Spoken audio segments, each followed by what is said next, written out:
দাউদ আলাইহিস সালাম আল্লাহ ওনার হাতে লোহা নরম করে দিতেন, অনেক গুণ বৈশিষ্ট্য আল্লাহ ওনাকে দিয়েছিলেন।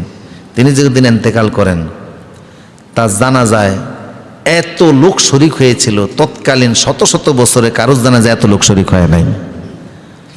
পয়গম্বরী জানাজা, এখন অনেক জায়গায় বলে না রাজকীয় জানাজা, হ্যাঁ, অনেক নেতা মারা যায়, দীর্ঘদিন মন্ত্রী ছিল, এমপি ছিল, সরকারি ইমাম ছাড়া জানাজা পড়ার মতো লোকও খুঁজে পাওয়া যায় না। কথা বলেন ঠিক কিনা? এক জায়গায় দেখলাম অনেক বড় ডান পিটে নেতা মারা গেলেন চট্টগ্রামের, 7 জন লোক তার জানাজার পিছনে, আর ইমাম সাহেব পাকিস্তানের এক হুজুর। আর এই করোনাকালীন সময়ে দেখছেন দেশের কয়েকজন আলেম মারা গেছে, রাস্তাঘাটে জানাজায় লোক দাঁড় করানোর মতো জায়গা খুঁজে পাওয়া যায়নি। আল্লাহু আকবার। এটা হলো রাজকীয় জানাজা। এটা আগেও ছিল, দাউদ নবীর জানাজায় এত লোক হাজির হয়েছে। উত্তপ্ত গরম ছিল মাঠের মধ্যে, গরমের তীব্রতার কারণে মানুষ দাঁড়াইতে পারে না, শুধু আলেমই জানাজায় দাঁড়াইছে, 40,000 আলেম জানাজা শরীক হয়েছে। গরমের তীব্রতার কারণে জানাজায় তখন দাঁড়াতে পারে না। তখন সুলাইমান নবীকে বলল, আপনি তো ওনার সন্তান সুলাইমান, আপনার বাবা জানাজায় আমরা আসছি, গরম খুব বেশি, দেখেন না কি করা যায়। তো সুলাইমান ফাঁকিদেরকে ডাক দিলেন। ফাঁকিদেরকে আল্লাহ কি করছেন, ওনাদের নিয়ন্ত্রণই করে বললেন যে সূর্যের আলো যেন গায়ে না লাগে তোমরা সেই ব্যবস্থা করো। ছাতার মতো ফাঁকিরা পুরো আকাশ ছেয়ে গেছে যাতে মানুষের গায়ে বাতাস না লাগে, কিন্তু এমনভাবে দাঁড়াইছে যে বাতাস এখন ভিতরেও ঢুকতে পারে না। এখন আবার দম বন্ধ হয়ে মরার মতো উপক্রম। বললেন সুলাইমান আপনি যেদিক থেকে বাতাস আসে ওই দিকটা ওপেন করে দিতে বলেন, বাকি যেন সূর্যের আলো না লাগে ওইভাবে উপরে দাঁড়িয়ে থাকতে বলেন। আলবেদার নেহের মধ্যে আসছে, এই ফাঁকিদের মধ্যে সবচেয়ে বেশি অগ্রণী ভূমিকা পালন করছে বাস পাখি। কোন পাখি? বাস পাখি। ডানা দিয়ে পুরো আকাশকে ছেয়ে ফেলছে তারা, যেন সূর্যের আলো জানাজা না হওয়া পর্যন্ত সূর্যের তাপ যেন এই জানাজার মুসল্লিদের গায়ে না লাগে সেই ব্যবস্থা করা হয়েছে। সেই যুগের মানুষও ছিল দিনদার, সত্যের যুগ ছিল, নবীরও সেখানে সুন্দরভাবে ইমানি দায়িত্ব পালন করেছেন। প্রসূতি যদি আমরাও সেরকম খাঁটি মুমিন হইতাম, আল্লাহ সাহায্য আজও আমাদের জন্য আসত, ঠিক কিনা বলেন? আজও আসত। আদম আলাইহিস সালামের বাম পাজরের হাত থেকে হাওয়া আলাইহিস সালামকে আল্লাহ তৈরি করেছেন। আর আদম এবং হাওয়া সরাসরি মাটির তৈরি, আদম সরাসরি মাটির তৈরি, আর তামাম বিশ্বের সমস্ত মানুষ পিতা মাতা থেকে তৈরি। কথা বুঝতেছেন কিনা? বৃহস্পতি আদম আলাইহিস সালাম দেখলেন যে রুহগুলি ওনার সামনে আসছে, ওনার বংশধর। এই রুহুর মধ্যে একটা রুহু খুব সুন্দর, সুদর্শন, অত্যন্ত সুঠাম দেহ। উনি বললেন যে আল্লাহ উনি কে? তা আল্লাহ পাক বললেন উনি তোমার সন্তান হযরত দাউদ আলাইহিস সালাম। আদম বললেন আমার সন্তান দাউদ, তার বয়স কত? তা আল্লাহ পাক বললেন তার বয়স হচ্ছে 60 বছর। আদম বললেন আরেকটু বাড়ানো যায় না? আল্লাহ বললেন যে না।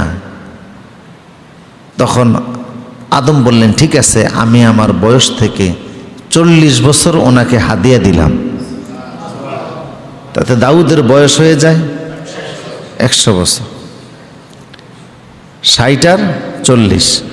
যখন হযরত দাউদ আদমের এন্তেকালের সময় আসে 960 বছর বয়সে, তখন আজরাইল আলাইহিস সালামকে তিনি বললেন আপনি কেন এসেছেন এত তাড়াতাড়ি, আমার তো আরও 40 বছর বাকি আছে।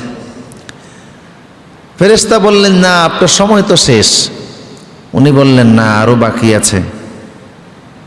আপনি না 40 বছর বয়স আপনার সন্তান দাউদকে দিয়েছিলেন, পরবর্তী বংশধর। বললেন যা আমি ভুলে গেছি, আমার মনে নেই। নাসিয়া আদম ফানাসিয়া বানু, আদম ভুলে যায়, তার সন্তানও ভুল করে। জাহাদা আদম ফা জাহাদু বানু, আদম ভুল করছে, অস্বীকার করছে, তার সন্তানরাও অস্বীকার। এই যে দাউদ আলাইহিস সালামকে তিনি দিলেন, সর্বশেষ বয়স কেমন হলো? আল্লাহ আদমের বয়স 1000ই দিলেন, 1000 বছর হায়াতে দিলেন। দাউদের বয়স আল্লাহ পাক 100 বছর পূর্ণ করে দিলেন। সুবহানাল্লাহ। দাউদ আলাইহিস সালামের এই 100 বছরের মধ্যে তিনি 40 বছর তিনি রাজত্ব করছেন। সুবহানাল্লাহ। রাষ্ট্র ক্ষমতার মালিক তিনি ছিলেন। অত্যন্ত সুন্দর এবং সুঠাম দেহের মানুষ ছিলেন তিনি। তার কণ্ঠে আল্লাহ এমন জাদু দিয়েছিলেন, 70 ধরনের সুর তিনি কণ্ঠের মধ্যে দিতে পারতেন। আল বেদায়ে ওয়ান নেহায়ের মধ্যে আব্দে কাসির নকল করেছেন সুদ্দি থেকে, 70 প্রকারের সুর তার কণ্ঠের মধ্যে ছিল। তিনি যখন সুরের লহর ধরতেন তখন আকাশের পাখিগুলি থমকে যাইত। সুবহানাল্লাহ বলবেন না? তারা স্থির হয়ে দাঁড়িয়ে যাইত সামনে, আর তারা এরকম হয়ে যেত, এবং বনের পশুগুলি পর্যন্ত এসে ওনার কণ্ঠে আল্লাহর কিতাব জাবুর শুনতেন। কোন কোন পশু পাখি তেলাওয়াত শুনতে গিয়ে খিদার যন্ত্রণায় মারা যাইতো, তারপরেও জায়গা ছাড়তো না।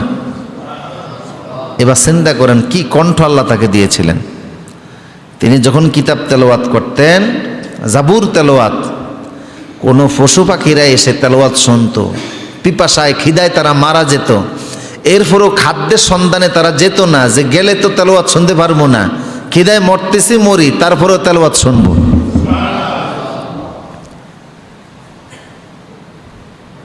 এই ধরনের কণ্ঠ আল্লাহ ওনাকে দিয়েছিলেন। এবং হাদিস শরীফের মধ্যে এসেছে কিয়ামতের ময়দানে সাইয়েদনা ইবনে আব্বাস বলছেন, হযরত দাউদ আলাইহিস সালাম আল্লাহ পাকের আরশ আল্লাহর স্তম্ভকে ধরে দাঁড়িয়ে থাকবেন। আল্লাহ পাক বলবেন, হে দাউদ। দাউদ আলাইহিস সালাম বলবেন, লাব্বাইক ওয়া সাদাইক। সুবহানাল্লাহ। আল্লাহ আমি হাজির। আল্লাহ বলবেন, ও দাউদ, ওয়া ইন্না লাহু ইনদানা লাযুলফা ওয়া উসতুমাব। দাউদ রে, তোমারে আমি যে সুন্দর কণ্ঠ দিয়েছিলাম, সুরের লহরে দিয়েছিলাম, 70 ধরনের কণ্ঠর পরিবর্তন করে যাব তেলাওয়াত করতে। আজকে জান্নাতবাসীদেরকে তোমার সেই কণ্ঠে আমার কিতাব তেলাওয়াত করে শুনিয়ে দাও। দাউদ আলাইহিস সালাম তখন তেলাওয়াত করবেন, উনার তেলাওয়াত শুনে জান্নাতবাসীরা পর্যন্ত মুগ্ধ হয়ে যাবে। কি শুনতেছি! সুবহানাল্লাহ। রাসূল সাল্লাল্লাহু আলাইহি ওয়াসাল্লাম বলতেন যে আমার সাহাবীদের মধ্যে একজন সাহাবী আছে আবু মুসা আশারী, যাকে দাউদ আলাইহিস সালামের কণ্ঠে যে বরকত ছিল তার কিছুটা দেওয়া হয়েছে। সুবহানাল্লাহ। আবু মুসা আশারীর কণ্ঠ খুব সুন্দর ছিল। হযরত দাউদ সারা বছরের মধ্যে 6 মাস তিনি রোজা রাখতেন। কয় মাস? একদিন রোজা রাখতেন, আরেকদিন তিনি রোজা ভাঙতেন। একদিন রোজা রাখতেন, আরেকদিন তিনি রোজা, এইভাবে করে ওনার রোজা ছিল কয় মাস? আর ওনার ছেলে হযরত সুলাইমান আলাইহিস সালামের রোজা ছিল, তিনি প্রত্যেক আরবি মাসের প্রথম 3 দিন, মাঝখানের 3 দিন এবং শেষের 3 দিন তিনি রোজা রাখতেন। তাইলে প্রতি মাসে তিনি রোজা রাখতেন কয় দিন? প্রায় 9 দিন। মাসের প্রথম 3 দিন, মাঝের 3 দিন আর শেষের 3 দিন।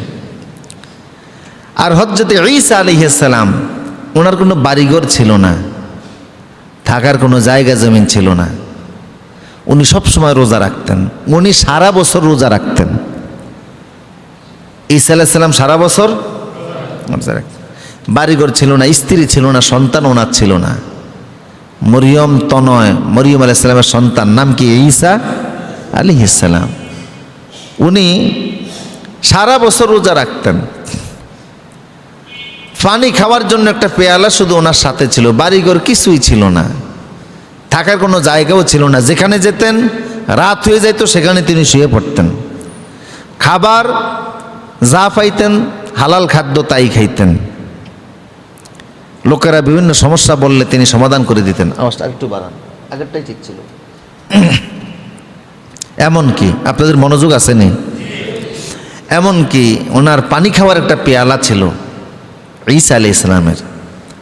একদিন তিনি দেখতেছেন পুকুরের পাড়ে এক লোক হাত দিয়ে কুশ করে পানি উঠিয়ে খাচ্ছে।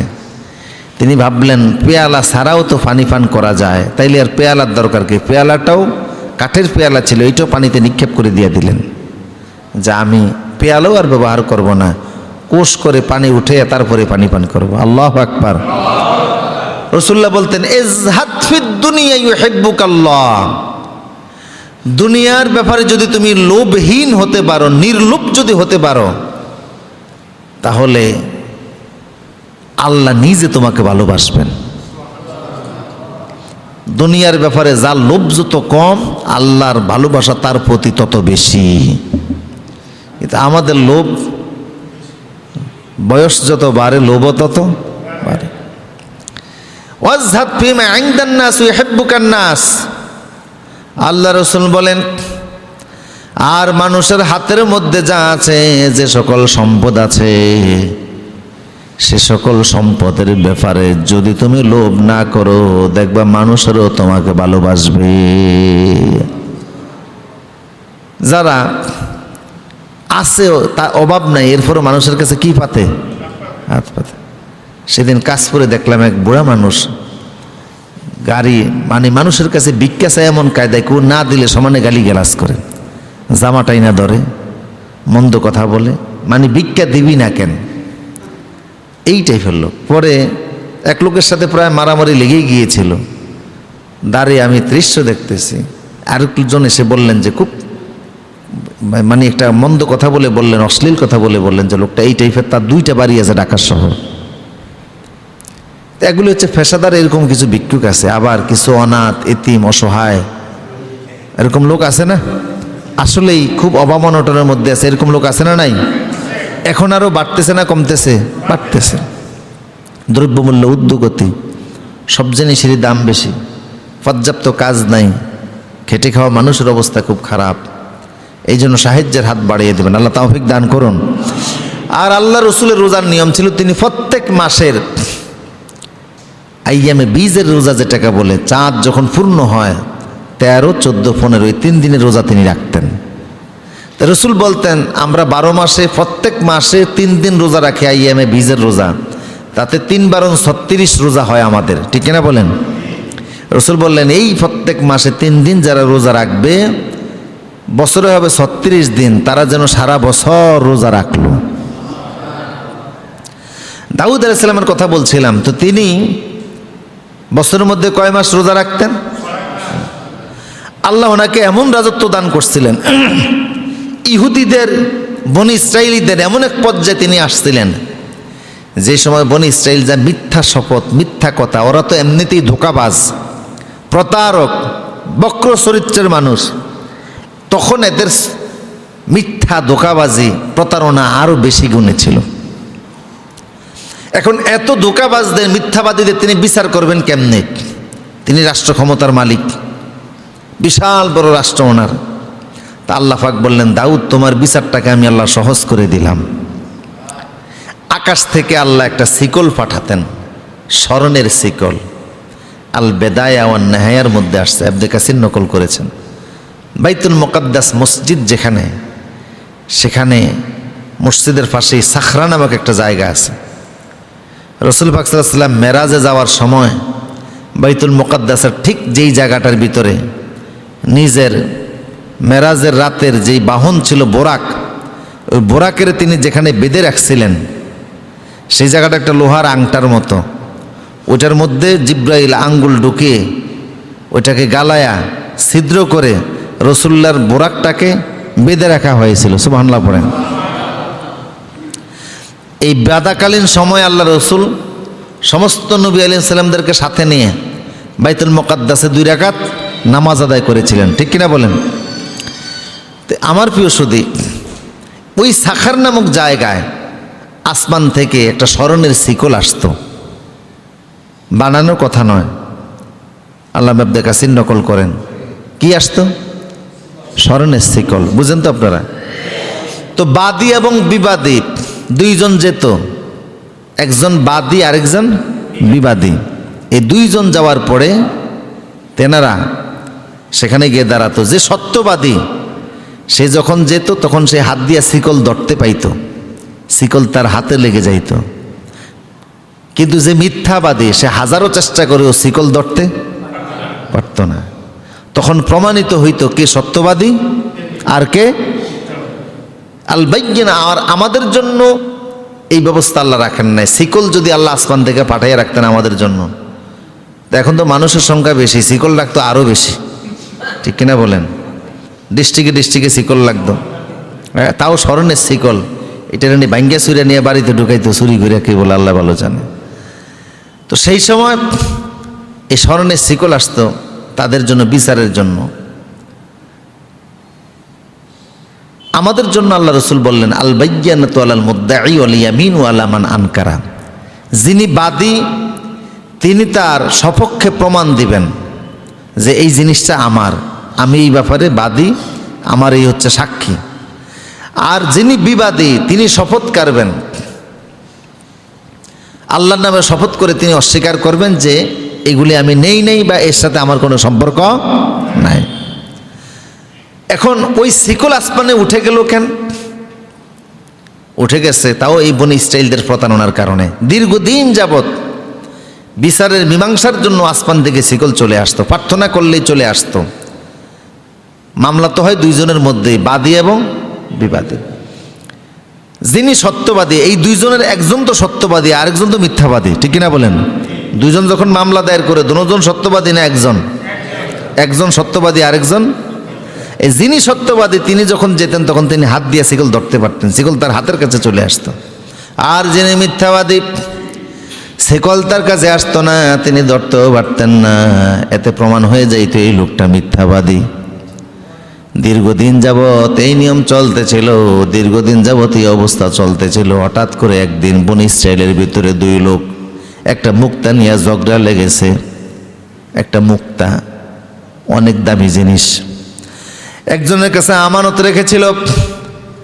আমানত যখন ফেরত চাইল, বলল আপনার কাছে আমি আমানত রেখেছিলাম, মুক্তাটা দেন। কয় না, আপনি আমারে দেন নাই। উনি বলে দিয়েছিলাম, আপনার কাছে আমানত রেখেছিলাম। বিবাদী বলে না, কোনো কিছু আমার কাছে জমা রাখেন নাই, আমানত রাখেন নাই। দুইজনের মধ্যে ঝগড়া শুরু হয়ে গেল। শেষ পর্যন্ত মীমাংসার জন্য সাখার নামক জায়গায় ওই শিকলের কাছে চলে আসছে। কথা বুঝেন কিনা? বিবাদী একটা বাঁশ হাতে নিছে, বাঁশের বাঁশ আছে না, লাঠি আর কি, লাঠির মতো বানিয়ে একটা বাঁশ নিছে। ওই বাঁশের উপরের দিক থেকে এটারে কেটে সাইজ করে মুক্তাটা ওই বাঁশের মধ্যে ঢুকিয়ে রাখছে। কথা কি বুঝছেন? বাঁশ, মোটা বাঁশ আর কি, এটার উপর দিয়ে কেটে ওই যে জায়গা জায়গায় গিট্টা থাকে না, একটা গিট্টা ছুটাইয়া ওই গিট্টার মধ্যে মুক্তাটা রাখে, উপর দিয়ে এটারে যেভাবে কাভারেজ কইরা আটকায়া, মুখটা আটকায়ে তারপরে বাঁশটা হাতে করে নিয়ে গেছে। তো বাদী যে সর্বপ্রথম দাঁড়াইছে, প্রার্থনা করছে যে আল্লাহ মীমাংসা করে দাও। শিকল চলে আসছে, উনি শিকল দুইরা বলছে, শিকল ওনার হাতে আসছে। তা বোঝা গেল উনি কি সত্যবাদী, উনি অবশ্যই মুক্তা গচ্ছিত রাখছে। এখন যার বিরুদ্ধে অভিযোগ সেও তো আইসা শিকল ধরার কথা। উনি আসার সময় কয়, ভাই বাসটা একটু ধরেন তো আপনি। বাদীর হাতে কি দিছে? আসলে বাস না, ভিতরে কি আছে? মুক্তা তো আছে। চলে আসছে, এসে আল্লাহ রেখে, আল্লাহ তুমি সাক্ষী, আমি আমানত ফেরত দিয়ে দিচ্ছি। চিন্তা করছেন মানুষের বুদ্ধি কি পর্যন্ত? সিটার কাকে বলে? কি কয়? আল্লাহ তুমি সাক্ষী, তোমার সাক্ষী রেখে বলছি আমি কিন্তু আমানত ফেরত দিয়ে দিয়েছি, শিকলও কিন্তু আসছে। কথা তো সত্য, কথা সত্য, শিকল চলে আসছে, উনিও শিকল পাইছে। এখন দুইজনে শিকল ধরছে, দুজনই তো তাহলে সত্যবাদী। তাহলে মামলা কার বিরুদ্ধে? বনি ইসরাইলরা টের পায় নাই আসলে ঘটনাটা কি। এরপরে ওই শিকল আকাশে এমনভাবে উঠে গেছে, জীবন আজ জমিনে আসে নাই। কিয়ামত পর্যন্ত আসার সুযোগ দরকার আছে নি? এত সিটার থাকতে আর আসার দরকার কি? দরকার তো সত্যবাদী তালাশ করার জন্য দরকার ছিল। মানুষ যখন প্রতারণার আশ্রয় নিয়েছে, এখন আর দরকার। তো হযরত দাউদ আলাইহিস সালাম আল্লাহর এমন পয়গম্বর ছিলেন, বিচারের জন্য আল্লাহ ওনারে কি দিয়েছেন? শিকল পর্যন্ত দিয়েছেন। তিনি একদিকে নবুয়াত পেয়েছিলেন, আরেকদিকে তিনি রাষ্ট্র ক্ষমতার মালিক ছিলেন। রাষ্ট্র ক্ষমতার মালিক কেমনে হইলেন সেই কথা কোরআনে কারিমে আল্লাহ পাক সবিস্তারে আলোচনা করছেন। সুবহানাল্লাহ বলবেন না? সূরা বাকারা 248 নম্বর আয়াত থেকে নিয়ে শুরু করে 251 নম্বর আয়াত পর্যন্ত বিস্তারিত আলোচনা আল্লাহ পাক করছেন। বনি ইসরাইলরা, আজকে যে ইহুদিরা কিছুদিন পরপরই ফিলিস্তিনিদের উপর অত্যাচার করে, নির্যাতন করে, ফাঁকির মতো গুলি করে মানুষ হত্যা করে, ঠিক কিনা বলেন? নির্বিচারে যখন খুশি তাদের তখনই তারা, বিশেষ করে যখন ইসরায়েলের নির্বাচন যখন আসে তখন তারা মুসলমানদেরকে পাইকারি হারে হত্যা করে। গত কয়েকদিনের আগেও যে 3 দিন যে নির্মমতা তারা চালিয়েছে, প্রায় 200 থেকে 300 মানুষ আহত করছে, 40 থেকে 50 জন মানুষকে শহীদ করছে, ঠিক কিনা বলেন? তবে ইদানিং আল্লাহ তাদেরই কিছু স্বজাতি তাদের বিরুদ্ধে আল্লাহ দাঁড় করে দিয়েছেন। রাশিয়াকে এখন দেখতেছি মুসলমানদের পক্ষে কিছু কথা বলতেছে, ঠিক কিনা বলে? সারা পৃথিবীতে ইসরায়েলিরা 2টি দেশকে দুশ্মন মনে করে, একটা হচ্ছে ইরান আর একটা হচ্ছে রাশিয়া। আমার প্রিয় সুধী, ইহুদিরা আগের থেকেই বক্র স্বভাবের এবং তারা চরিত্রগত দিক থেকে খুব বাঁকা স্বভাবের। দীর্ঘদিন তারা মার খাচ্ছিল, পৃথিবীর বিভিন্ন শাসক গোষ্ঠী তাদেরকে মারতেছে। আমি এখনকার না, বহু আগের কথা বলতেছি। এরা ঐতিহাসিকভাবে হযরতে ইউসুফ আলাইহিস সালামের ভাই, ইয়াহুদার বংশধর। ইউসুফ আলাইহিস সালামের বাবা ইয়াকুব আলাইহিস সালামের একটা নাম ছিল ইসরাইল, মানে আল্লাহর বান্দা। সেই থেকে এরা হলো বনি ইসরাইল। তাদের কাছে আল্লাহ 70,000 নবী পাঠিয়েছেন। কত হাজার? তাদের হেদায়েতের জন্য নবী আসছে 70,000। অনেক চেষ্টা করছে তাদেরকে। যারা ঈমানদার তা তো ঈমান হয়েছে, আর যেগুলি বেঈমান তারা তো বেঈমান হয়ে গেছে। তো তাদের দীর্ঘদিন যাবৎ তারা মার খাচ্ছিল। তো তাদের নবী ছিল, তৎকালীন নবী ছিলেন হযরতে ইউসা আলাইহিস সালাম। কি নাম? হযরতে ইউসা আলাইহিস সালাম। তো নবীর কাছে গিয়ে তারা বলল, নবী, আলাম তারা ইলাল মালাই মিন বানি ইসরাঈল মিন বাদি মূসা ইয ক্বালু লিনাবিয়্যিন লাহুম মুবআস লানা মালিকান নুকাতিলু ফি সাবিলিল্লাহ। নবীর কাছে গিয়ে বলল, ইউসা নবী, আমরা দীর্ঘদিন যাবৎ একটা বিচ্ছিন্ন জাতি, বিক্ষিপ্ত বিচ্ছিন্ন জীবন যাপন করতেছি। আমাদের কোনো বাদশা নাই, কোনো শাসক নেই। আসলে শাসক ছাড়া চলাও যায় না। সব জিনিসেরই একটা নেতৃত্বর দরকার আছে না নাই? তবে নেতৃত্ব যদি সৎ হয় তাহলে কোনো অসুবিধা নেই, আর নেতৃত্ব যদি অসৎ হয় তাহলে সমস্যা সব জায়গায় আছে। রাজার দরকার আছে, বাদশার দরকার আছে আমাদেরকে পরিচালনার জন্য।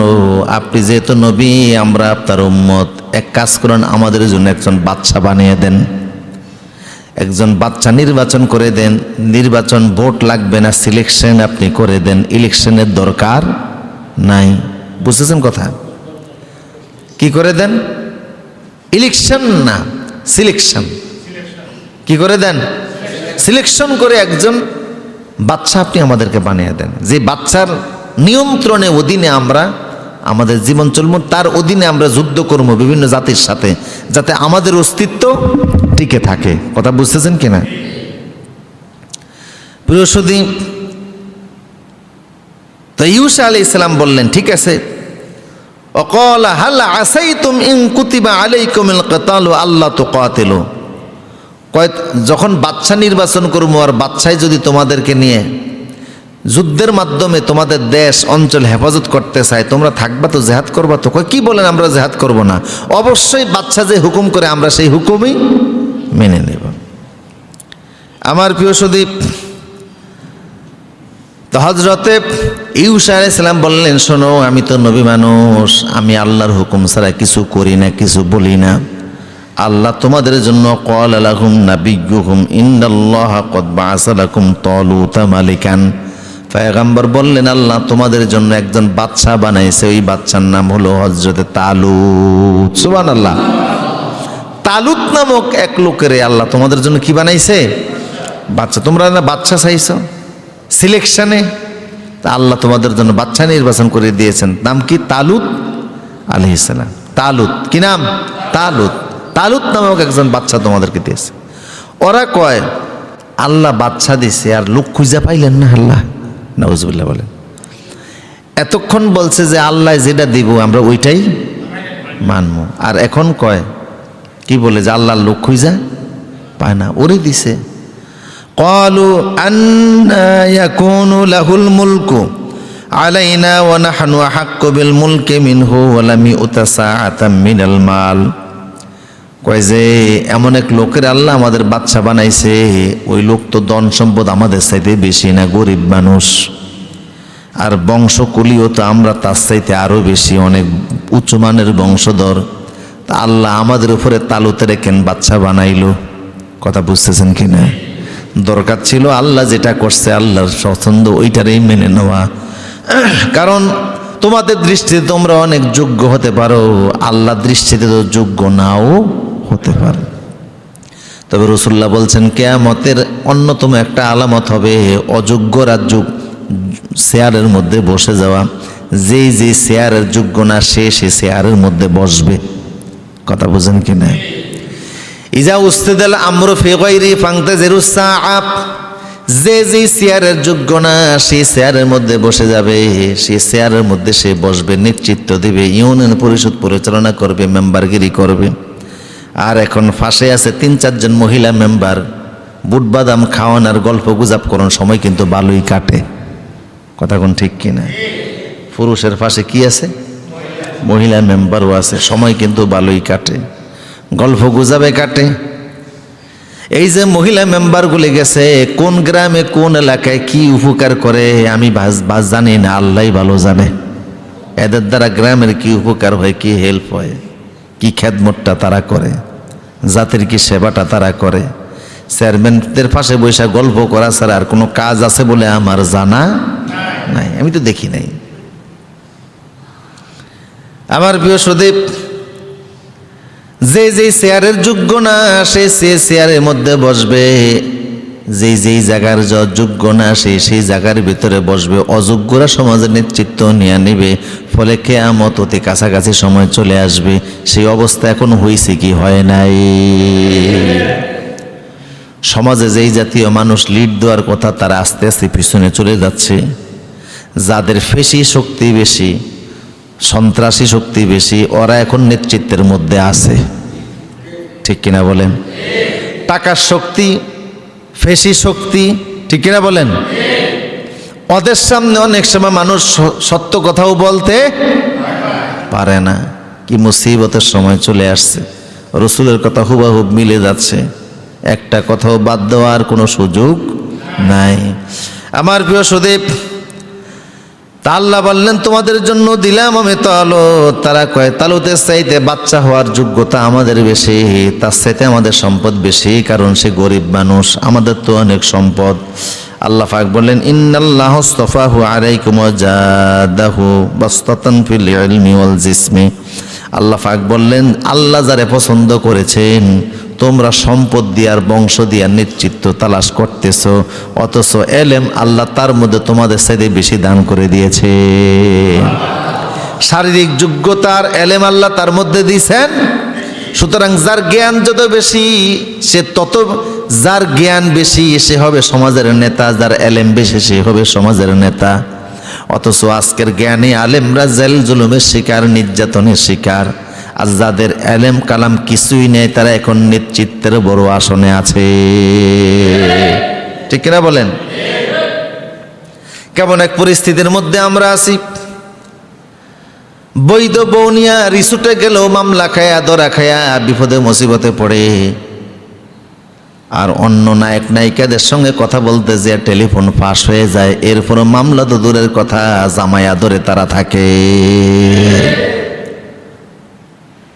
আমার প্রিয় সুদীপ, এইভাবে করে তারা নেতৃত্বের গুণাবলী যাচাই করতে লাগলো। আল্লাহ বলছেন আল্লাহু ইউতি মুলকাহু মাইয়াশা আল্লাহু ওয়াসিউন আলিম। আল্লাহ যারে খুশি ক্ষমতা দেন, এটা কার ইচ্ছা? যারে খুশি আল্লাহ ক্ষমতা দেন। আল্লাহু ইউতি মুলকাহু মাইয়াশা, যাকে ইচ্ছা আল্লাহ তাকে ক্ষমতা দেন, যার থেকে ইচ্ছা আল্লাহ তার থেকে ক্ষমতা ছিনিয়ে নেন। সুতরাং আল্লাহ যেহেতু সিলেক্ট করে দিয়েছেন তোমাদের এটাই মানা উচিত ছিল। কথা বুঝতেছেন কি না? তো তারা মানতে কি না রাজি। ইউসুফ আলাইহিস সালাম বললেন, এখন ওরা নবীরে কয় আচ্ছা আপনি যে তালুতেরে বানাইছেন, আমাদের তালুতেরে যে আমাদের জন্য বাচ্চা বানাইছেন, সে যে বাচ্চা আল্লাহ যে এটা সিলেক্ট করে দিয়েছে, প্রমাণটা কি? কথা বুঝেন না? কি চাইতেছে?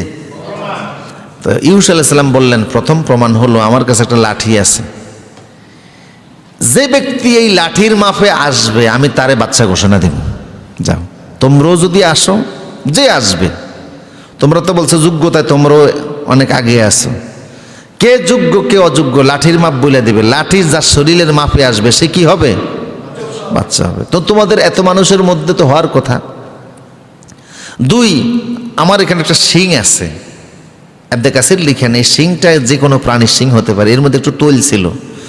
বললেন যার শরীর আমার লাঠির মাপে বরাবর আসবে, আসার সাথে সাথে আমার এই শিংয়ের ভিতর থেকে তৈল উতলিয়ে উঠবে, প্রমাণ হয়ে যাবে সেই কি বাচ্চা হবে। এই হচ্ছে প্রমাণ। দেখো তোমরাও পরীক্ষা দাও। আগে তো ছিল সিলেকশন, এখন ইলেকশন শুরু হয়ে গেছে। এটাও তো একটা ইলেকশন পদ্ধতি। লাঠির মাপে আসো, এটা কি রাতের ইলেকশন না দিনের ইলেকশন? আচ্ছা, যাই হোক, তো লাঠি ধরে রাখলেন তিনি, সবাই আসতেছে মাপে মাপে আসতেছে। দেখা গেল যে একজনও লাঠির সাইজে টিকে নাই, পুরা বনি ইসরাইলের একজনও লাঠি বরাবর আসে নাই, একমাত্র তালুত ছাড়া। এবং যখনই তালুত লাঠির মাপে আসছে, বরাবর আসছে, ওই সিংহের ভিতর থেকে তৈল উতলে উঠতেছে। সুবহানাল্লাহ বলেন। ইউসা বললেন এই তৈল কি আমি উতলাইছি? তা নিজে নিজে উতলিয়ে উঠছে। আমি বলছি এটা তার প্রমাণ। আর লাঠি তো লাঠি আমি ধরেই রাখছি, তোমাদের কারো সাইজে আসলো না, একমাত্র কার সাইজে আসছে?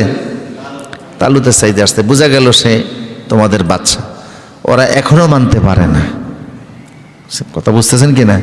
এখনো মানতে, কি জাতি এরা? রাসূলুল্লাহর যে কষ্ট এরা দিছে মদিনাতে, সাহাবায়ে কেরাম যে কষ্ট দিয়েছে, সেই জাতি আজও পৃথিবীর মুসলমানদেরকে কষ্ট দিচ্ছে। 2টা জাতি আজকের মুসলমানদেরকে বেশি কষ্ট দিচ্ছে, একটা মুশরিক আর একটা হচ্ছে ইহুদি জাত। ঠিক কিনা বলেন? সারা পৃথিবীর নিয়ন্ত্রণ তারা করে। আজকে যে ডলারের কারণে সারা বিশ্বের মানুষগুলি বড় করুণ অবস্থার মধ্যে আছে, এই ডলারের বাজার নিয়ন্ত্রণ করে কিন্তু ইহুদিরা।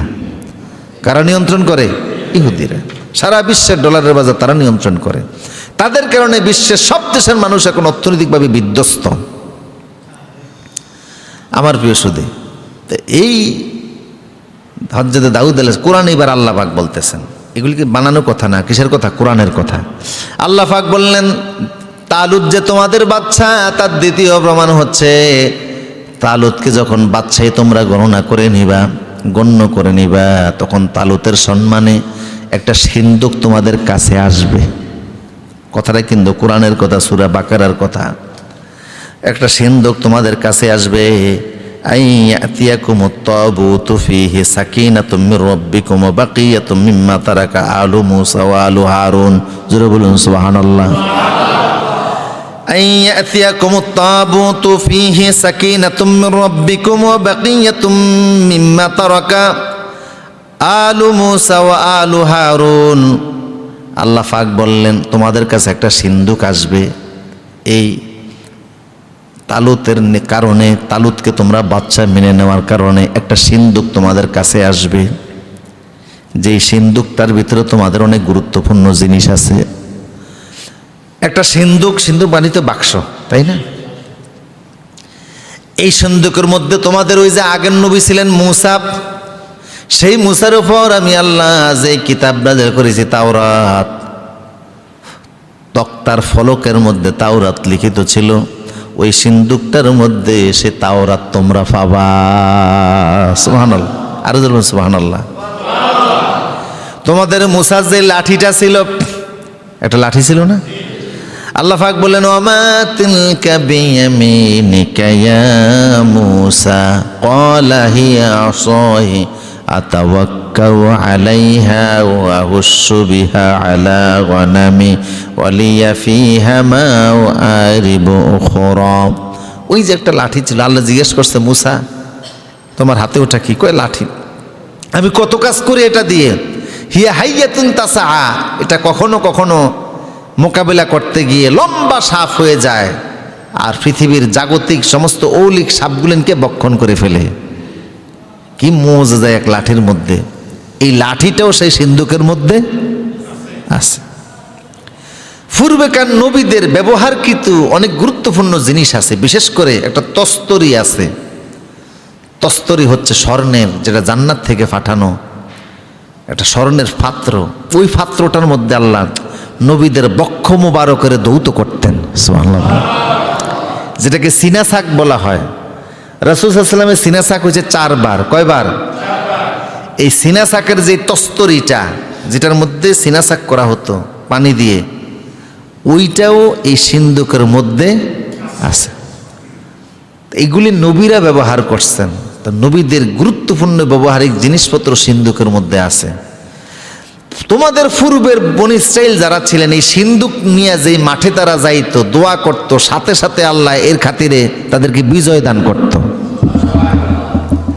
এখান থেকে একটা কথা বোঝা যায়, নেককার লোকদের ব্যবহারিক জিনিস, এটার কিন্তু একটা বিশেষ একটা সম্মান আছে, মর্যাদা আছে। এর উসিলায় আল্লাহ কিন্তু অনেক কিছু দান করেন। কথা বলেন ঠিক কি না? নেককার লোকদের হাতের ছোঁয়া, নেককার লোকেরা যেটাকে পছন্দ করতেন, দিনদার লোকেরা যেগুলি ব্যবহার করতেন, দিনদার লোকদের পক্ষ থেকে একটু হাতিয়া, এর কিন্তু একটা মূল্য আছে, আছে না নাই? আছে। প্রিয় সুদীপ, বুজুর্গ লোকদের ব্যবহারিক গামছা, পূজা না, শিরিক না, অন্য কিছু না, কিন্তু দেখা গেছে যেমন হুজুর এই জুতাটা পরতেন, এই টুপিটা পরতেন, খুশি হয়ে একজনের মাথায় একটু টুপি পরাই দিছে, এর একটা বরকত আছে না নাই? আছে। খুশি হয়ে একজনের মাথায় একটু পাগড়ি পরাই দিছে। মাদ্রাসা দেখবেন দস্তরবন্দি হয়, হাফেজ ছাত্ররা বছরে বিভিন্ন হেফজু মাদ্রাসায় দস্তরবন্দি হচ্ছে, মানে হেফজু শেষ হয়ে গেছে ঠিক আছে, কিন্তু একজন ভালো আলেম নেককার লোকের দাওয়াত করে ওনার মাধ্যমে যে অমুক হুজুর তার মাথায় পাগড়িটা পরাই দিছে, একটু দোয়া করে দিছে, কেমন জানি তার মধ্যে একটা দোয়া লাগিয়া গেছে, ঠিক কি না? আবার ইসলামের তাহানিকের ব্যবস্থা আছে। তাহানিক কি? তাহানিক হচ্ছে যে বাচ্চার জন্মের পরে যখন বাচ্চাটা বাহিরের খাদ্য খাইতে চায়, তখন রসুল্লাহর কাছে গেলে আল্লাহ রসুল নিজে একটু খেজুর, মিষ্টি জাতীয় জিনিস বাচ্চার মুখে দিয়ে দিতেন, মানে বাহিরের খাদ্য প্রথম তার মুখে তুইলা দেওয়া।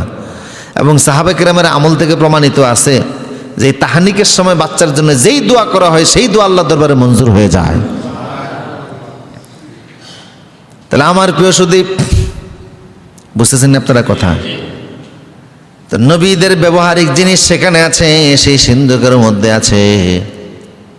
এই সিন্দুকটা দীর্ঘদিন বনী ইসরাইলের হাতে ছিল। একবার যুদ্ধের ময়দান থেকে আমালিকা সম্প্রদায় এই সিন্দুকটা হাতিয়ে নিয়ে যায় তারা। এর থেকে আর বনী ইসরাইলরা জানতো না সিন্দুকটা কোথায় আছে। আমালিকা সম্প্রদায় নিজের এলাকায় নিয়ে সিন্দুকটা রেখে দেয়। আল বেদান নেহার মধ্যে আসছে, আমালিকা সম্প্রদায় ছিল মুশরিক, তাদের মূর্তির পায়ের নিচে নিয়ে সিন্দুকটা রাখছিল। সকালবেলা তারা গিয়ে দেখে সিন্দুক মূর্তির মাথার উপর বসে আছে, রাখে পায়ের নিচে উঠা যায় মাথার উপরে। বেশ কিছুদিন পরে তারা বুঝলো অবশ্যই এগুলি আল্লাহর হুকুমে হচ্ছে, আমাদের কিছু করার নাই। তারা সিন্দুকটা বের করে নিজেদের অন্য একটা শহরে পাঠিয়ে দিয়েছে। যেই শহরে পাঠাইছে সে এলাকায় প্রত্যেকের শরীরের ভিতরে এক এক ধরনের রোগ দেখা দিয়েছে। তারা বুঝলো আমরা যেহেতু মুশরিক, এই পবিত্র জিনিস আমাদের রাখার কোনো অধিকার, এটা পূর্বেকার নবীদের ব্যবহারিক জিনিসপত্র। কাজে নবীরা যেমন দামি, নবীদের ব্যবহারিক জিনিসপত্র দামি। হযরতে মুসা নবী 3 ফল পছন্দ করতেন, তাই আল্লাহ কোরআনে কসম খাইলেন 3। সুবহানাল্লাহ। ঈসা নবী জাইতুন পছন্দ করতেন, তাই আল্লাহ কসম করলেন জাইতুন। আবার মক্কা নগরে রাসূলুল্লাহ জন্ম নিয়েছে, তাই আল্লাহ মক্কার কসম করছে কিনা? বোঝা গেল নবীদের ব্যবহারিক জিনিসপত্র সব জিনিসের মধ্যে একটা বরকত আছে না নাই? হযরত আদম আলাইহিস সালাম জান্নাত থেকে 3 গাছের পাতা দিয়ে লজ্জাস্থান ডেকে দুনিয়াতে আসছেন। কোন গাছের পাতা? 3 গাছের পাতা দিয়ে লজ্জাস্থান ডেকে তিনি দুনিয়াতে এসেছেন। যখন তিনি দুনিয়াতে আসলেন, পৃথিবীর প্রাণীদের মধ্যে সর্বপ্রথম হরিণ গেছে নবীকে রিসিপশন দিতে, ইস্তেকবাল জানাইতে। আর তো কোনো মানুষ নাই। এখন পৃথিবীতে প্রথম মানব, পৃথিবীর প্রথম রাসূল, প্রথম নবী তিনি আসছেন, রিসিপশন তো দরকার আছে না? স্বাগত জানানো যাইবে কারা? মানুষ তো আর নাই। তো প্রাণীদের মধ্যে প্রথম গেছে কারা? হরিণ। আর যাতে আদম আলাইহিস সালাম জিজ্ঞেস করলেন তোমরা কেন আসছো? হরিণরা বলে যে আমরা আপনার সাথে সৌজন্য সাক্ষাৎ করতে আসছি, আপনাদের পৃথিবীতে অভিনন্দন স্বাগত জানাতে আমরা আসছি। মোস্ট ওয়েলকাম আপনাকে। এতদিন আমরা একা ছিলাম, এখন আপনি সহকারে থাকতে পারবো। আপনাকে, আপনার প্রাণীরা, আমরা প্রাণীরা মানুষের অনুগত থাকার জন্য আল্লাহ আমাদেরকে নির্দেশ দিয়েছেন। সুবহানাল্লাহ। সমস্ত মাখলুক আল্লাহ মানুষের প্রয়োজনে সৃষ্টি করছেন। আদম আলাইহিস সালাম খুশি হলেন, নিজের শরীর থেকে যে পাতা দিয়ে শরীর ডেকে আসতেন, 3 গাছের পাতা, ওই 3 পাতা হরিণদের মুখে একটু একটু করে দিলেন। মেহমানদারি করতেছেন। এদের তো রুটি গোস্ত চাটা খাওয়াইলে তারা এরা খাইতে পারবো না, না? চা বিস্কুট টিস্কুট খাওয়াইলে তারা এরা খাইতে পারবে না। কি খাওয়াইছেন? ওরা যেটা খাইতে চায়, ওই শরীরের মধ্যে তো পাতা জড়ানো, তো একটু একটু করে পাতা তিনি ছেড়ে হরিণদের মুখে দিলেন। ওনার হাত থেকে হরিণরা 3 গাছের পাতা নিয়ে যখন খাইছে, এদের প্রত্যেকের পেটের মধ্যে আল্লাহ মৃগনাভি কস্তুরী দান করে দিয়েছেন। তা নবীর হাতের পাতা খাইলেও পেটে কি হয়ে যায়? মৃগনাভি হয়ে যায়। এটা একটা বরকত আছে, তাসিত্ব আছে। সুবহানাল্লাহ। নবীর হাতের খাইছে। তো ওরা যখন জঙ্গলে চলে গেছে, সারা শরীর থেকে ঘ্রাণ ছড়িয়ে পড়তেছে। অন্য অন্য প্রাণীরা জিজ্ঞেস করে, কিরে তোদের শরীরে এত ঘ্রাণ কেন, এত সুগন্ধি কেন? কয় আমাদের শরীরে এত সুগন্ধি, এত ঘ্রাণ, নবীর হাতে আমরা 3 গাছের পাতা খাইছি। নবীকে দেখতে গিয়েছিলাম, সৌজন্য সাক্ষাৎ করেছিলাম, ইস্তেকবাল জানাতে গিয়েছিলাম। নবী খুশি হয়ে আমাদের মুখে 3 গাছের পাতা দিয়ে দিয়েছেন। সেই জন্য আমাদের মুখ থেকে, শরীর থেকে ঘ্রাণ বের হচ্ছে। পেটের মধ্যে মৃগনাভি কস্তুরী আল্লাহ দিয়ে দিয়েছেন। সুবহানাল্লাহ। এখন অন্য অন্য হরিণরা বলে তাহলে আমরাও যাব। ওনারাও আসছে। নবী বললেন কেন আসছো? কয় আগে যে মৃগনাভি বের হয়েছে আমাদের একটু বের করে দেন। নবী বললেন না, আগের লোক যারা আসছিল তাদের নিয়ত ভালো ছিল, তোমাদের নিয়ত ভালো না। নিয়তের মধ্যে কি আছে? ওরা আসছে সৌজন্য সাক্ষাৎ করতে, তাই আমি পাতা দিয়েছে, তাদের পেটে মৃগনাভি হয়েছে। তোমরা সৌজন্য সাক্ষাৎ করতে আসো নাই, গ্রানের জন্য আসছো, কাজে তোমাদের হবে না। ইন্নামাল আমালু বিন্নিয়াত ওয়া ইন্নামা লিকুল্লি ইমরিইন মা নাওয়া ফামান কানাত হিজরাতুহু ইলা দুনিয়া ইউসিবুহা আও ইলা ইমরাতি ইয়ানকিহুহা ফাহিজরাতুহু ইলা মা হাজারা ইলাইহি। জোরে জোরে বলুন সুবহানাল্লাহ। আমার প্রিয় সুদীপ, তো নবীদের হাতের একটা বরকত আছে না নাই? সিন্ধুকের মধ্যে তাওরাত আছে, তস্তরি আছে। এই যে তস্তরের মধ্যে নবীদের বক্ষ দৌত করা হতো।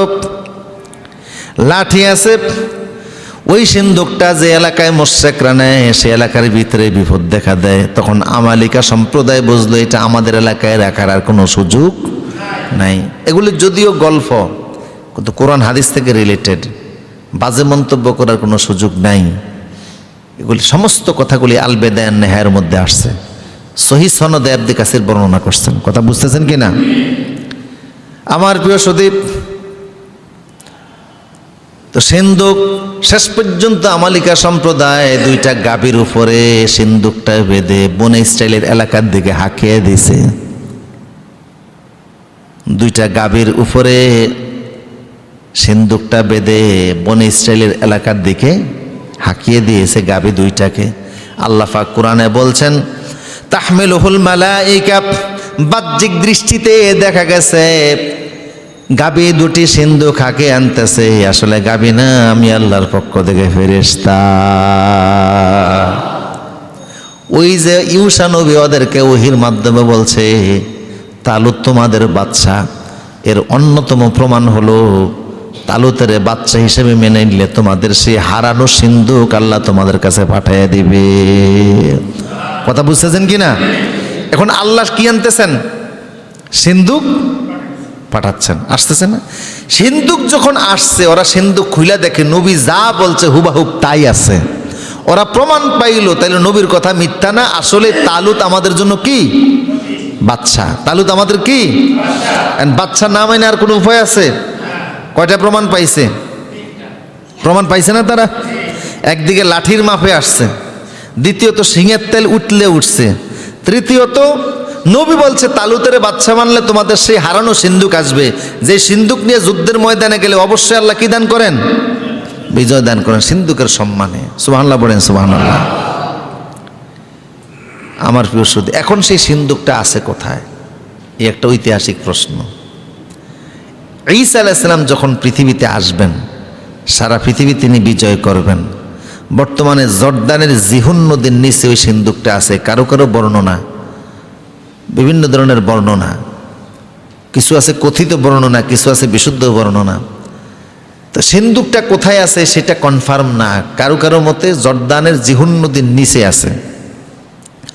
তবে ঈসা আলাইহিস সালাম পৃথিবীতে আসলে নিশ্চিত ওই সিন্দুক ওনার হাতের কাছে চলে আসবে, তখন তিনি সারা পৃথিবীতে আবার বিজয় দান করবেন। সুবহানাল্লাহ বলবেন না? আমার প্রিয় সুধী, মনোযোগ আসেনি আপনাদের? আচ্ছা, ওরা এখন মেনে নিছে, আচ্ছা ঠিক আছে তালুত আমাদের বাদশা। তো তালুত বলল, আমার যেহেতু তোমরা বাদশা মেনে নিয়েছ, এখন আমাদের প্রথম যুদ্ধ হচ্ছে জালুতের সাথে। জালুত জালিম, ফাসেক, কাফের, মুশরিক, বনী ইসরাইলদের চির দুশ্মন। তো তোমরা এতদিন মার খাচ্ছ বাচ্চার অভাবে, আমি যেহেতু এখন বাচ্চা নিযুক্ত হয়েই গেছি, আমার নেতৃত্বে চলো আমরা যুদ্ধে যাবো। আমরা কে শহীদ হমো কে গাজী হমো সেটা দেখার বিষয় নয়, আমরা আল্লাহর পথে যাবো, বিজয় আল্লাহর পক্ষ থেকে আসবে। কথা বুঝতেছেন কিনা? ৮০,০০০ লোক এই জেহাদের জন্য রেডি হয়ে গেছে। কত হাজার লোক? সবাই বলেন না। ফালাম্মা ফাসালা তালুত বিল জুনুদ ক্বালা ইন্নাল্লাহা মুবতালিকুম বিনাহারিন ফামান শারিবা মিনহু ফালাইসা মিন্নি। হযরত তালুত বললেন চলো যুদ্ধে যাবা। ৮০,০০০ লোক রেডি হয়ে গেছে। কত হাজার লোক? ৮০,০০০ লোক রেডি হয়ে গেছে, যুদ্ধের ময়দানে যাবে। তালুত চিন্তা করলেন এতগুলি লোক নিয়ে তো লাভ নাই, আর এগুলি আসলে জেহাদের ময়দানের মুজাহিদও না, অনেকগুলি আছে বাহিরে ঈমানদার ভিতরে মুনাফিক। কথা বুঝতেছেন কিনা? কাজে যার অন্তরে রোগ আছে মীর জাফরের মতো, তারে তো জেহাদের ময়দানে নিয়ে লাভ নেই, আরো বিশৃঙ্খলা তৈরি করবে। মুজাহিদের মতো মুজাহিদ হলে হাজার কাফেরের বিরুদ্ধে যুদ্ধ করার জন্য একজনই যথেষ্ট। ঠিক কিনা বলেন? যদি আল্লাহর দিন বিজয়ের মনোভাব থাকে, আর যদি ইসলাম কায়েমের মনোভাব না থাকে, হাজারো সেনাবাহিনী নিয়ে মাঠ ভরে এখনো লাভ নাই। বরং এদের কারণে যারা যুদ্ধ করতে চায় তারা ঠিক মতো জেহাদ করতে পারবে না। কাজেই আমি একটু পরীক্ষা করি। আল্লাহ বললেন তো পরীক্ষা করো। তিনি পরীক্ষায় গেলেন, বললেন সামনে একটা নদী পড়বে। নদীরা ছিল জর্দানের একটা নদী। কথা বুঝতেছেন কিনা? একটা নদী পড়লো, ঘটনা হচ্ছে ওই জর্দান রাষ্ট্রের, ফিলিস্তিন এবং জর্দানের। ফিলিস্তিন থেকে রওনা দিয়েছে, সামনে পড়ছে জর্দানের নদী, জর্দান নদী। নদীর নামও জর্দান, দেশের নামও জর্দান, তৎকালীন আমলের নদী। কথা বুঝতেছেন না? তো দীর্ঘদিন তারা সফরে হাঁটার কারণে খুব ক্লান্ত শ্রান্ত। নবী বললেন আমরা এই যে এখন পায়ে হেঁটে নদীটা পার হচ্ছে, খবরদার এখান থেকে কেউ ফানি ফান করবা না। যে ফানি ফান করবা সে আর আমাদের সাথে থাকতে পারবে না। কথাকে বুঝতেছেন কি না? এটা একটা পরীক্ষা। পিপাসা যাই লাগুক, নদী পার হলে ওই পারে পানি আছে, কিন্তু নদীর তলে পানি পান করা যাবে না। যে করবা সে আর আমাদের সাথে যুদ্ধের ময়দানে যাইতে পারবে না, তুমি যাই হও না কেন। ৮০,০০০ লোক নিয়ে তিনি রওনা শুরু করলেন। ৩১৩ জন ব্যতীত সবাই পানি খেয়ে ফেলছে। পরীক্ষায় পাস করছে না ফেল করছে? আল্লাহরও ইচ্ছা না এত মানুষের পাস করানোর। বদরের মুসলমানদের সংখ্যা ছিল যা, তালুতের সাথে এই যুদ্ধের ময়দানে তার সংখ্যাও টিকলো তা। সুবহানাল্লাহ পড়েন। বদরের প্রান্তরে মুসলমানদের সংখ্যা ছিল কত? ৩১৩ জন। কাফের ছিল ১,০০০। ঠিক কিনা বলেন? ওদের ঘোড়া ছিল ২০০, ছিল অশ্বারোহী তারা। ওদের ঢাল তলোয়ারের কোনো অভাব ছিল না। আর মুসলমানদের সংখ্যা ছিল মাত্র ৩১৩ জন। ওই তালুতেরও ৮০,০০০ বাহিনীর মধ্যে নদীর পানি পান কইরা অযোগ্য হিসাবে প্রমাণ হয়েছে সবগুলি, মাত্র টিকছে কতজন? এই ৩১৩ জনের মধ্যে একজন সৈনিক ছিল হযরত দাউদ আলাইহিস সালাম। তিনি তখন যুবক মানুষ, ইয়াং মানুষ। তালুত বলছিল যে আমরা জালুতের বিরুদ্ধে জেহাদের ময়দানে যাচ্ছি। আপনাদেরকে সব বুঝতেছেন নি কথা? ওই তালুত জালুত আবার ফেস লাগায়েন না। তালুত হচ্ছে ইমানদার, নবী কর্তৃক নির্বাচিত বাচ্চা, আর জালুত হচ্ছে কি? জালিম। তার বিরুদ্ধে জেহাদ। তো তালুত যখন বাহিনী নিয়ে যাচ্ছে যুদ্ধের ময়দানে, ৮০,০০০-এর মধ্যে টিকছে কতজন? এর মধ্যে দাউদও একজন টিকছে। দাউদকে সুলাইমান নবীর বাবা। তিনি তখন ইয়াং যুবক মানুষ, তিনি ভাবলেন জেহাদে যেহেতু এরা যাচ্ছে আমি একটু সাথে যাই। তালুত জেহাদে যাওয়ার আগে ঘোষণা দিছে, শোনো আমার একটা মাত্র মেয়ে, আর কোনো সন্তান নাই। আজকে জেহাদের ময়দানে জালুতের যে হত্যা করতে পারবে আমি আমার কন্যাটা তার কাছে বিয়ে দিয়ে দেব। টিকছো মাত্র 313 জন, যে জালুতের হত্যা করতে পারবা আমার মেয়েটা আমি তার কাছে বিয়ে দেব, বিনিময়ে আমি তার রাষ্ট্রের অংশীদার বানাবো, আর আমার মৃত্যুর পরে সে পুরা দেশের মালিক হয়ে যাবে, বাচ্চা হয়ে যাবে। দেখেন আল্লাহ কাউরে কোনো নেয়ামত দিবেন তারও কি আছে, একটা পদ্ধতি আছে, আগের থেকে আল্লাহ সব ব্যবস্থা করে রাখেন। কথা বুঝতেছেন কি না? আল্লাহর একটা নকশা আছে না, একটা পরিকল্পনা আছে না। তো যুবক সুদর্শন সুঠাম দেহের অধিকারী দাউদ রওনা শুরু করছে। আল বেদায়ান নেহায়ার মধ্যে আসছে, তাফসিরের কিতাবে পাওয়া যায়, কিছু দূর যখন দাউদ চলে গেল একটা পাথর ওনাকে ডাক দিয়ে বলে, দাউদ রে আমি একটা পাথর, আমারে তুমি উঠে তোমার ব্যাগের মধ্যে নিয়ে নাও, আমারে কাজে লাগবে। আমি একটা পাথর অপেক্ষায় আছি তোমার মতো পবিত্র লোকের সঙ্গে যেতে যুদ্ধের ময়দানে। তুমি আমাকে নিয়ে জেহাদের ময়দানে যদি জালুতের গায়ে নিক্ষেপ করো, আমি কিন্তু জালুতের মাথাকে চূর্ণ বিচূর্ণ করে দিব। কে ডাইকে বলতেছে? পাথর। পাথর বোঝা গেল পাথরেরও কি আছে, জীবন আছে। আল্লাহ তো কথা বলাইতে পারে। হাজরে আসওয়াদ পাথর, মুবারক পাথর না, বরকতময় পাথর না, পাথরটা তিনি নিলেন। আবার কিছু দূর যাওয়ার পরে আরেকটি পাথর বলছে, ও দাউদ আমারে তুমি উঠে নাও, আমারে উঠে নিলে আমি তোমার উপকার করব, নিক্ষেপ করলে আমি কাজে আসব, বিশেষ করে জালুতের বিরুদ্ধে। সেই পাথরটাও তিনি ব্যাগে উঠিয়ে নিলেন। পাথর ওনার সঙ্গে কথা বলে। আবার কিছু দূর যাওয়ার পরে আরেকটা পাথর একই কথা বলে তিনি উঠে নিলেন। যুদ্ধের ময়দানে যখন চলে গেলেন, জালুত ছিল সুঠাম দেহের অধিকারী, অনেক লম্বা চূড়া, বিশাল স্বাস্থ্যের মানুষ, জালিম বাচ্চা। সে মুসলমানদের সামনে যখন আসলো, তালুত দেখে একটু ভয় পাইছে, ওর মোকাবেলা কে করতে যাবে। এমন সময় মুসলমানদের ভিতর থেকে হযরত দাউদ সামনে গেলেন, যে বলেন, জালুত তোমার বিরুদ্ধে মোকাবেলার জন্য আমি নিজেই যথেষ্ট। জালুত বলল, এ দাউদ তোমার মতো ছোট্ট বাচ্চার সাথে আমি যুদ্ধ করতে চাই না, তুমি চলে যাও, তোমার সাথে যুদ্ধ করে আমি ঘৃণা বোধ করি। হযরত দাউদ বললেন, তোমার মতো জালিমের হত্যা করে আমি সওয়াবের কাজ মনে করি। এই বলে ব্যাগের মধ্যে থলির মধ্যে যে 3টা পাথর ছিল, ব্যাগটা তিনি ঘুরাতে লাগলেন। মুফাসসিররা বললেন এক পর্যায়ে 3টা পাথর জোড়া লাইগা একটা হয়ে গেছে। ওই ব্যাগের পাথর ধরে জালুতের টার্গেট করে যখন তিনি নিক্ষেপ করলেন, পাথরটা গিয়ে তার কপালের মধ্যে লাগলো। মুহূর্তের মধ্যে গোটা মাথা পাথরের সামান্য আঘাতে আল্লাহ চূর্ণ বিচূর্ণ করে মেসাকার করে জমিনের মধ্যে তারে ফেলে দিলে। ওরা পাহাড়ের মতো উঁচা ছিল, বিশাল বড় দেহের অধিকারী। সামান্য এক পাথরের আঘাতে যখন মাথা চূর্ণ বিচূর্ণ হয়ে বাদশা যখন ময়দানে প্রথম ঠেলায় প্রথম চান্সেই শেষ, বাকি সেনা সৈন্য আর আসেনি মাঠে। বাদশা যেখানে শেষ, আমরা আর কার জন্য থাকবো, কার নিয়ে যুদ্ধ করব, কে আমাদের কি করবে? বাদশা থাকতো তাইলে তো একটা কথা ছিল। উনি যখন শেষ, আর কে থাকে মাঠে? সব দৌড়াইয়া ছত্রভঙ্গ হইয়া ময়দান থেকে চলে গেছে, আর মাঠে আর কেউ নাই। যুদ্ধ এক পাথরের আঘাতে যুদ্ধের বিজয় আল্লাহ দান করে দিয়েছে। যে জেহাদের জন্য তারা দীর্ঘদিনের পরিকল্পনায় ছিল, বাচ্চা পর্যন্ত নির্বাচন করলো, সেই বাচ্চার অধীনে একজন দাউদ নামক একজন লোক গিয়ে পাথরের আঘাত দিয়ে সে জালুতের হত্যা করে ফেলছে। সুবহানাল্লাহ বলবেন না? সবিস্তারে আল্লাহ পাক সূরা বাকারার 248 নম্বর আয়াত থেকে 251 নম্বর আয়াতে বিস্তারিত আল্লাহ পাক বলছেন যে ওরা ওই যুদ্ধের ময়দানে গিয়েও, মানে ওদের তুলনায় ওরা ছিল এক একজন বিশাল বড় সাইজের। হযরত আদম ছিলেন 90 ফুট লম্বা। সুবহানাল্লাহ বলবেন না?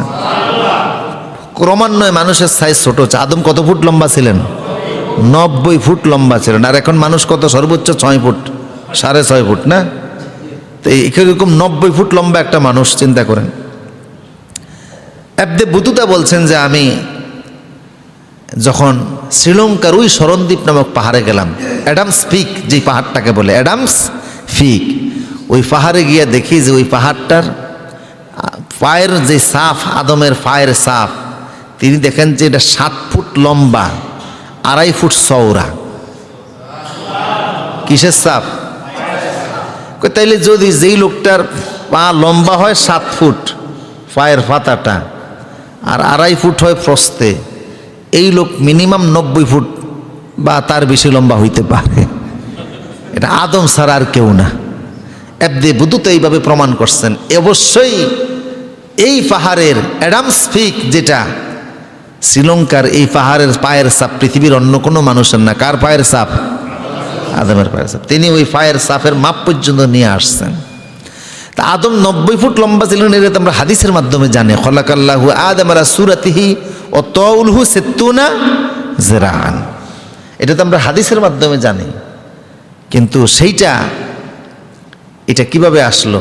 এবদে বুতুতা নিজে যে দেখে আসছেন। ওইটা একটা এখনো ওইখানে বছরের প্রায় কয়েক মাস, জানুয়ারি থেকে এপ্রিল মাস পর্যন্ত দর্শনার্থীদের ভিড় থাকে ওই পাহাড়ে।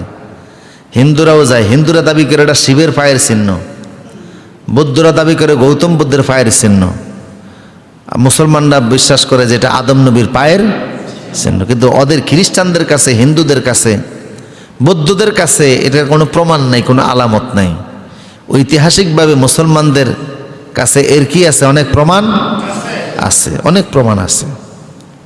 বৃহস্পতি যাই হোক, তো সেই যুগের মানুষ তো বড় ছিল, এই সম্প্রদায়টা অনেক উঁচা লম্বা ছিল। এই জন্য এই বনী ইসরাইলের জাতি বলছে জালুত এবং তার সেনাবাহিনীর মোকাবেলা করার মতো ক্ষমতা আমাদের নাই। কিন্তু আল্লাহ করাইছে একজনকে দিয়ে, তার নাম কি? দাউদ আলাইহিস সালাম। উনি কি মারছে শুধু? এখন তালুতেরে বলতেছে, জালুতেরে তো মারছে, আপনার চুক্তি ছিল কি? বিয়ে দেওয়া, মেয়ে বিয়ে দেওয়া। দিছে মেয়ে বিয়ে, রাজত্বের শরীকও বানাইছে। তো মনে মনে একটু ঈর্ষা করতেছে যে আমি এই চুক্তিটা তো না করলেও পারতাম। এখন ক্ষমতাও গেছে, মেয়েও গেছে, তারপরে ভিতরে ভিতরে একটু ঈর্ষা করতেছে। আর গোটা জাতি এখন দাউদের দিকে ঝুঁকে পড়ছে যে এই তো আমাদের আসল নেতৃত্ব দানকারী। তো শেষ পর্যন্ত নিজের ক্ষমতার দ্বন্দ্ব, এটা চিরদিনের, এটা আগেও ছিল, এখনো আছে। ক্ষমতার জন্য নিজের সন্তানকে পর্যন্ত হত্যা করে। সেদিন পত্রিকায় দেখলাম সুলতান সলেমানের, যে ওনার ছেলে মোস্তফারে মারছে শুধু ক্ষমতার, যে আমার ছেলে আমার কাছ থেকে ক্ষমতা কেড়ে নিয়ে, তুরস্কের একজন শাসক সুলতান সলেমান, পত্রিকার মধ্যে আসছে যে তিনি তার সন্তানকে হত্যা করছে। আমি ভাবলাম কি বাবা সন্তানকে হত্যা করে? ক্ষমতার দ্বন্দ্বে বাবার চিন্তা হয়েছিল যে আমার ছেলে আমার কে নিতে পারে, ক্ষমতার কেড়ে নিতে পারে, এই জন্য বাবা নিজের ছেলেকে মেরে ফেলছে। ক্ষমতার দ্বন্দ্ব এটা এখন, আগে ছিল, এখন বুঝি নাই। এখন আরো কম না বেশি? আরো বেশি। ক্ষমতার দ্বন্দ্বের কারণে একে অপরের সরিয়ে দেয়, অন্য নেতা তৈরি হতে দেয় না, নেতৃত্ব নিজের হাত থেকে হাতছাড়া করতে চায় না। এই দ্বন্দ্ব আগেও ছিল, এখনো। প্রিয় শুধু তো সেখানে এই ক্ষমতার দ্বন্দ্বের কারণে যেটা হলো যে তালুত একটু বেঁকে বসলেন। অনেক লম্বা কথা। শেষ পর্যন্ত আলেমরা পরামর্শ দিল, আপনি কি করতেছেন? কয় আমি দাউদের হত্যা করবো। আলেমরা বলল না, কখনো আপনি দাউদের হত্যা করতে পারবেন না, আল্লাহর সাহায্য তার উপরে আছে। কারণ দাউদের আল্লাহ নবুয়ত দান করছে, রাজত্বেরও শরীক বানিয়ে দিয়েছে। শেষ পর্যন্ত আর পারে নাই। কিন্তু যে আলেমরা পরামর্শ দিয়েছিল, অনেক আলেমেরে তালুত হত্যা করেছে। শেষ পর্যন্ত সে নিজে দেখলো কাজটা ভালো করে নাই, অনুতপ্ত হলেন, চোখের পানি ছাড়লেন, দীর্ঘদিন যাবৎ কান্নাকাটি করলেন। তৎকালীন আমলের একজন বুজুর্গ লোক বললেন, আপনি যদি তওবা করতে চান তাহলে আপনার তওবার রাস্তা একটাই, চূড়ান্ত ক্ষমতা আপনি দাউদ নবীর হাতে দান করে দেন, রাজত্ব ছেড়ে দেন, আপনি নিজে রাজত্ব ছেড়ে দিয়ে ইবাদত বন্দেগীর জীবনযাপন গ্রহণ করুন। তালুত তাই করলেন, রাষ্ট্র ছাড়লেন, রাজত্ব ছাড়লেন, ক্ষমতা ছাড়লেন, ইবাদত বন্দেগী করার জন্য নীরবে তিনি চলে গেলেন। হযরত দাউদ আলাইহিস সালাম একদিকে আল্লাহর কোরআন, আল্লাহর কিতাব জাবুর, আরেকদিকে তিনি নবী, কোরআন ইসলামের বিধান দিয়ে তিনি দেশ পরিচালনা করতে লাগলেন। এমন বরকত আল্লাহ ওনাকে দান করেছে, ওনার মাধ্যমে আল্লাহ বিশাল বড় উম্মতের খেদমত নিয়েছেন। তৎকালীন আমলে কয়েকজন নবীকে আল্লাহ রাষ্ট্র ক্ষমতাও দিয়েছেন, নবুয়ত দান করছেন, তার মধ্যে তিনি একজন। সুবহানাল্লাহ পড়েন। রাষ্ট্র ক্ষমতাও আছে, নবুয়াতও আছে। রাষ্ট্র ক্ষমতা চালাইতে গিয়ে প্রত্যেক বছরে রোজা রাখতেন 6 মাস, একদিন বাদ দিয়ে একদিন। সুবহানাল্লাহ বলবেন না? ইবাদত করতেন, সারা রাত জেগে জেগে ইবাদত করতেন। এবং তার আরেকটা ক্ষমতা ছিল, তিনি নিজে কি করতেন, আপনার লোহা তিনি গলাতেন। কি গলাতেন? লোহা। কোরআনে কারীমের মধ্যে আসছে যে ও আলান্না লাহুল হাদিদ, তিনি নিজের হাতে কাজ করে খাইতেন, নিজের হাতের কামাই নিজে খাইতেন। তিনি হাতের মধ্যে এরকম লোহা চাপ দিলে লোহা মোমের মতো গলে গলে আঙ্গুলের ফাঁক দিয়ে পড়তে থাকতো। ওই লোহা দ্বারা তিনি বর্ম বানাতেন। কোরআন বলছে যে ও আল্লামনাহু সানাআতা লাবুসিন, আল্লাহ বলেন আমি তারে লোহা দিয়ে বিভিন্ন জিনিস বানানোর কলা কৌশল শিখাইছি। সে বর্ম বানাইতো, এক একটা বর্ম বিক্রি করতেন 6000 দিরহাম। এইটা দ্বারা তিনি সংসার চালাইতেন। রাষ্ট্র থেকে 1 টাকা বেতন তিনি নিতেন না। সুবহানাল্লাহ। রাসূলুল্লাহ বলতেন সবচেয়ে উত্তম ইন্নাল আতিয়াবু মা আকালার রাজুলু মিন কাসাবিহি, সবচেয়ে উত্তম হচ্ছে ওই খাদ্য যে খাদ্য মানুষ নিজে উপার্জন করে খায়। ঠিক কিনা বলেন? উপার্জনের টাকার চাইতে বড় হালাল টাকা আর নাই। এটা দাউদ নবী করতেন। উনি যেদিন মারা যান, শেষ কথা বলছি, দাউদ আলাইহিস সালাম আল্লাহ ওনার হাতে লোহা নরম করে দিতেন। অনেক গুণ বৈশিষ্ট্য আল্লাহ ওনাকে দিয়েছিলেন। তিনি যেদিন ইন্তেকাল করেন, তার জানাজায় এত লোক শরিক হয়েছিল, তৎকালীন শত শত বছরে কারোর জানাজায় এত লোক শরিক হয় নাই। পয়গম্বরী জানাজা, এখন অনেক জায়গায় বলে না রাজকীয় জানাজা। হ্যাঁ, অনেক নেতা মারা যায়, দীর্ঘদিন মন্ত্রী ছিল, এমপি ছিল, সরকারি ইমাম ছাড়া জানাজা পড়ার মতো লোকও খুঁজে পাওয়া যায় না। কথা বলেন ঠিক কিনা? এক জায়গায় দেখলাম অনেক বড় ডান ফিটে নেতা মারা গেলেন চট্টগ্রামের, 7 জন লোক তার জানাজার পিছনে, আর ইমাম সাহেব পাকিস্তানের এক হুজুর। আর এই করোনাকালীন সময়ে দেখছেন দেশের কয়েকজন আলেম মারা গেছে, রাস্তাঘাটে জানাজায় লোক দাঁড় করানোর মতো জায়গা খুঁজে পাওয়া যায়নি। আল্লাহু আকবার। এটা হলো রাজকীয় জানাজা। এটা আগেও ছিল। দাউদ নবীর জানাজায় এত লোক হাজির হয়েছে। উত্তপ্ত গরম ছিল মাঠের মধ্যে, গরমের তীব্রতার কারণে মানুষ দাঁড়াইতে পারে না, শুধু আলেমই জানাজায় দাঁড়াইছে। 40,000 আলেম জানাজা শরীক হয়েছে। গরমের তীব্রতার কারণে জানাজায় তখন দাঁড়াতে পারে না। তখন সুলাইমান নবীকে বলল, আপনি তো ওনার সন্তান সুলাইমান, আপনার বাবা জানাজায় আমরা আসছি, গরম খুব বেশি, দেখেন না কি করা যায়। তো সুলাইমান ফাঁকিদেরকে ডাক দিলেন।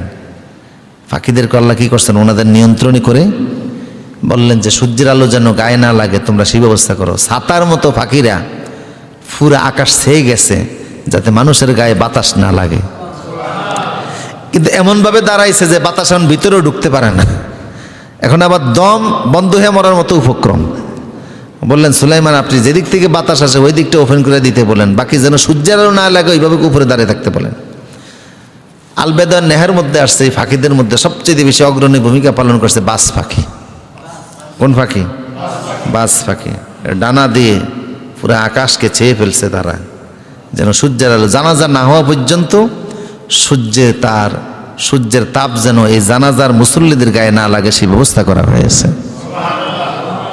সেই যুগের মানুষও ছিল দিনদার, সত্যের যুগ ছিল। নবীরও সেখানে সুন্দরভাবে ইমানি দায়িত্ব পালন করেছেন। প্রসূতি যদি আমরাও সেরকম খাঁটি মুমিন হইতাম, আল্লাহ সাহায্য আজও আমাদের জন্য আসতো। ঠিক কিনা বলেন? আজও আসতো। তো সুতরাং আমরা আসুরের আলোচনা থেকে দাউদ নবীর আলোচনা আমরা প্রবেশ করছি। এই আলোচনা অনেক লম্বা। বদরুদ্দিন আইনি বলছেন 10 জন নবীর আল্লাহ 10টি বরকত দান করেছেন। ধারাবাহিকভাবে আমরা ইনশাআল্লাহ সামনে আলোচনা করবো। আল্লাহ আমাদেরকে তৌফিক দান করুন, আমিন।